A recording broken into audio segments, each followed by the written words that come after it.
শুভ সন্ধ্যা। Neha specialised ফিজিওথেরাপির পক্ষ থেকে সবাইকে স্বাগতম। আমি প্রীতিকণা সরকার, ফিজিওথেরাপিস্ট। আজকে হঠাৎ করেই আমার মনে হইল যে ডেভেলপমেন্টাল মাইলস্টোন নিয়ে কিছু তথ্য আপনাদেরকে জানানো দরকার।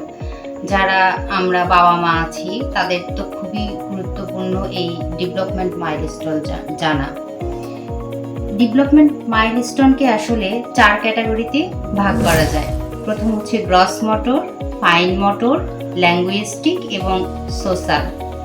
তো গ্রস মোটরে আসলে কি হয়, গ্রস মোটরে আমরা বাচ্চার যেটা দেখব সেটা হচ্ছে বাচ্চা বসছে কিনা, বাচ্চা হামাগুড়ি দিচ্ছে কিনা, বাচ্চা হাঁটছে কিনা, বাচ্চা এক পায়ে লাফাচ্ছে কিনা, ট্রাইসাইকেলিং করতেছে কিনা, বা বাচ্চা স্কিপিং করতেছে কিনা অর্থাৎ দড়িলা, এগুলো হচ্ছে গ্রস মোটর।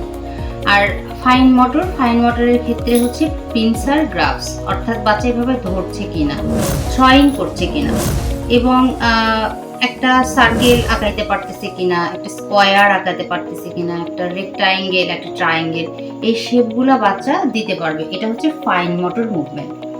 আসুন জেনে নিই হচ্ছে ল্যাঙ্গুয়েস্টিকটা কি। একটা বাচ্চা মাম্মা, বাবা, পাপ্পা এবং একটা স্টোরি সে বলবে, একটা কবিতা সে বলবে, একটা বাক্যের শেষ টানতে পারবে, এটা হচ্ছে ল্যাঙ্গুয়েস্টিক। আর সোশ্যাল বলতে গেলে মা তাকে কি বলছে সেটা সে বুঝছে কিনা, এবং সেটা হচ্ছে বাবাকে জড়িয়ে ধরা, মাকে জড়িয়ে ধরা, কোনো সিম্পিতি আদায়ের জন্য মা বাবাকে কিস করা, টয়লেট ট্রেনিং, এগুলো হচ্ছে সোশ্যাল। তো আজকে হচ্ছে আমরা কথা বলবো মূলত হচ্ছে গ্রস মোটর নিয়ে। যে গ্রস মোটরটা আমরা বুঝবো কিভাবে, যে একটা বাচ্চা 3 মাসে কি করবে, 4 মাসে কি করবে, 5 মাসে কি করবে, যে বাচ্চার ডেভেলপমেন্টটা ডে বাই ডে যে ডেভেলপমেন্ট হবে সেটা আমরা বুঝবো কিভাবে। আসুন জেনে নিই। তো দেখুন, বাচ্চা যখন 3 মান্থ হবে গ্রস মোটরের ক্ষেত্রে, তো 3 মান্থে বাচ্চার ঘাড়টা শক্ত হবে। আর 5 মান্থে বাচ্চা বসবে কিন্তু সাপোর্ট নিয়ে, অর্থাৎ হাতের সাপোর্ট নিয়ে বাচ্চাটা বসবে। আবার আসুন দেখেন 6 মান্থে কি হচ্ছে, 6 মান্থে বাচ্চাটা কি হচ্ছে যে চিত থেকে উপর হবে, উপর থেকে চিত হবে, এরকম।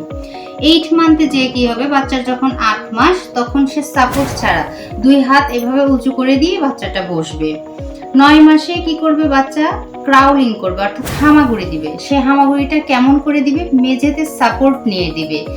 আর 9 মাসে বাচ্চা কি করবে, যে সাপোর্ট নিয়ে ফ্লোরে সাপোর্ট নিয়ে হামাগুড়ি দিচ্ছে। আর 10 মাসে বাচ্চা কি করছে, ক্রিপিং করছে। ক্রিপিংটা কি জিনিস, ক্রিপিং হচ্ছে অ্যাবভ দা ফ্লোর অর্থাৎ মেঝের উপরে থেকে সে হামাগুড়িটা দিচ্ছে।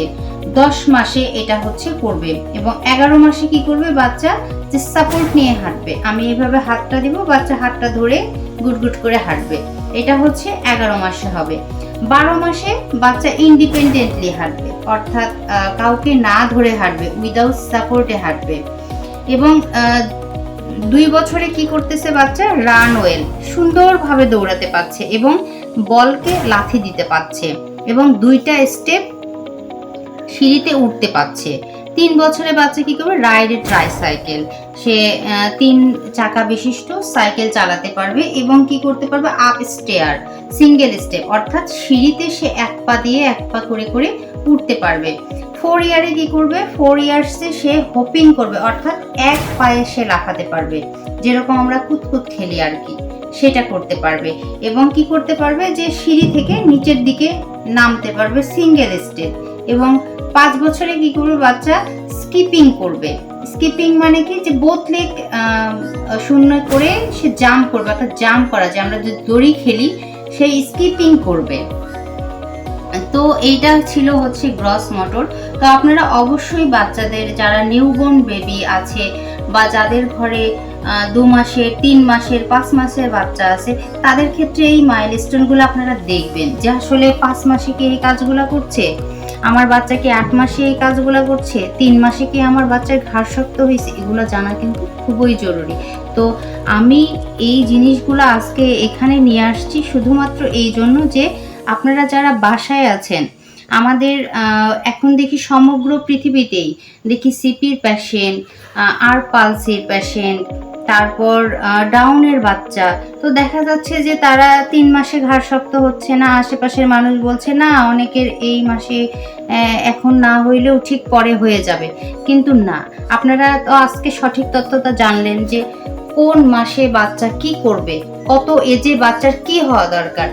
তো সবার কাছে আমার অনুরোধ, যদি বাচ্চার এইরকম ডেভেলপ আপনারা না দেখেন যে 6 মাসে একটা বাচ্চা যেরকম চিত থেকে উপর হবে, উপর থেকে চিত হবে, দেখলেন যে এই কাজটা করছে না, তাহলে অবশ্যই একজন ডক্টরের শরণাপন্ন হবেন এবং একজন ফিজিওথেরাপিস্টের শরণাপন্ন হবেন। তো আপনাদের জন্য এই ছিল আজকের টপিকস। নেক্সট টাইম আপনাদের জন্য ফাইন মোটর নিয়ে কথা বলবো। নমস্কার, আবারও নেহা স্পেশালাইজড ফিজিওথেরাপির পক্ষ থেকে সবাইকে স্বাগতম। খুব ভালো থাকবেন, বাচ্চাদের দিকে টেক কেয়ার করবেন।